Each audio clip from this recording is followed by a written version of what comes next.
Imagine un secret si simple qu'on le minimise et pourtant il explique pourquoi certains amassent de la richesse sans forcer alors que d'autres s'épuisent sans y parvenir. Reste avec moi, je vais te dévoiler cette logique, et en fin de vidéo je t'offrirai une clé supplémentaire qui transforme la valeur en argent concret. Es-tu prêt? Observe bien. Ce que je vais partager n'est pas un tour de magie.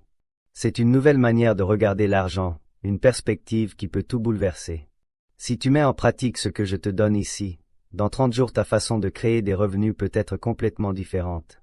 Pour que tu comprennes, je vais te raconter l'évolution de la monnaie des premiers échanges jusqu'à l'ère numérique et te montrer pourquoi la même règle s'applique toujours. L'argent, au fond, n'est qu'un moyen de mesurer la valeur. Et cette valeur n'est toujours d'une image dans la tête, un désir, mieux se nourrir, voyager, gagner de la liberté.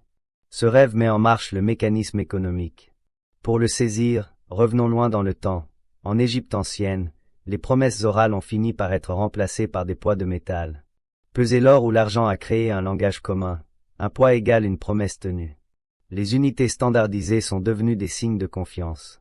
Posséder un morceau de métal, c'était détenir une part du futur, échangeable contre des biens ou des services. Plus tard, ailleurs, on a poussé l'idée plus loin. En Lydie, on a frappé des pièces avec un sceau public. La valeur n'était plus vérifiée à la balance à chaque fois.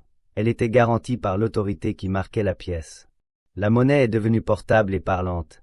Tu pouvais voyager loin, parler une langue inconnue, et ta monnaie te représentait. Ce geste a libéré le commerce. Des siècles plus tard, en Afrique de l'Ouest, la logique se voit différemment.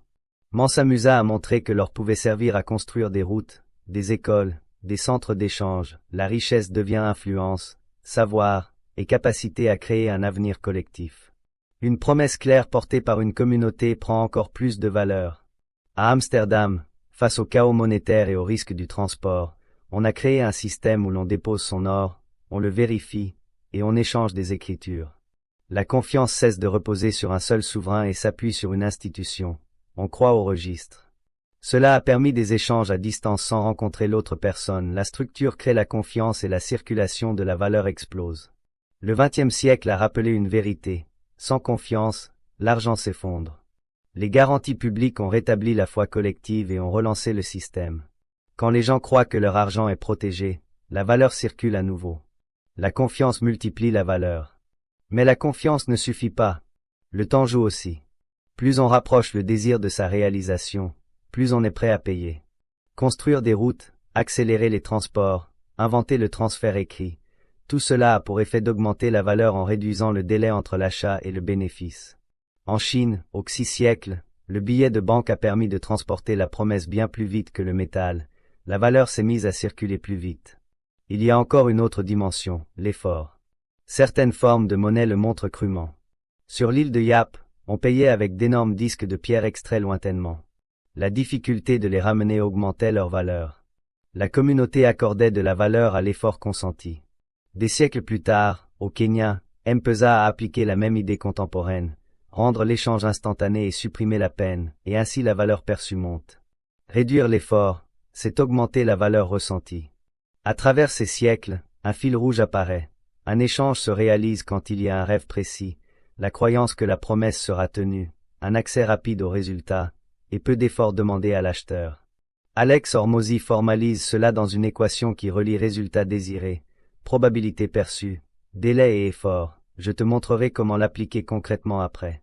Avant d'aller plus loin, un mot sur la chaîne. En peu de temps, beaucoup de personnes ont rejoint cette communauté parce qu'elles trouvent ici des idées utiles et actionnables.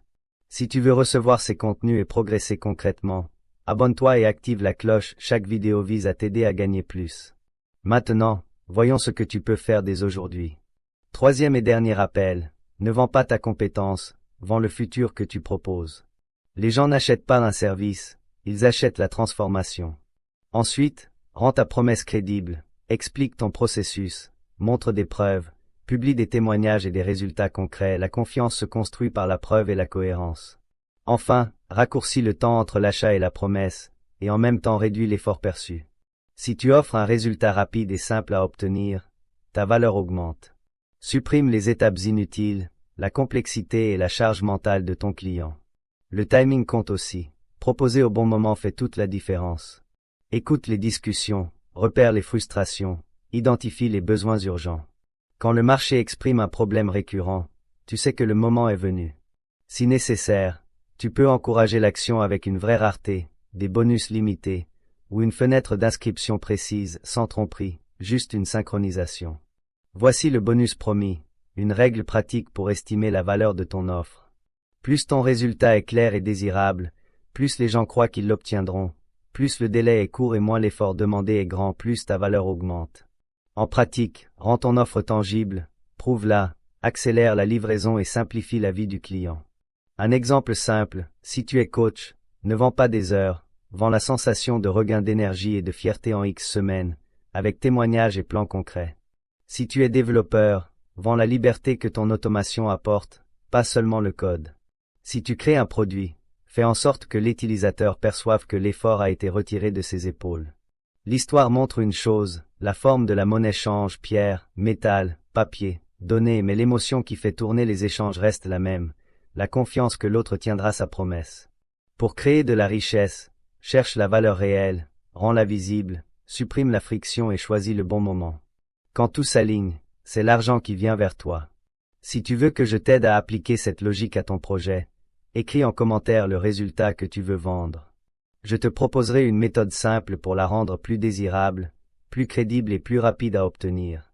N'oublie pas de t'abonner et d'activer la cloche pour ne rien manquer. Et surtout, cesse d'attendre la chance, l'argent est la conséquence d'un alignement entre valeurs claires, confiance et timing. Alors, qu'est-ce que tu attends? Passe à l'action.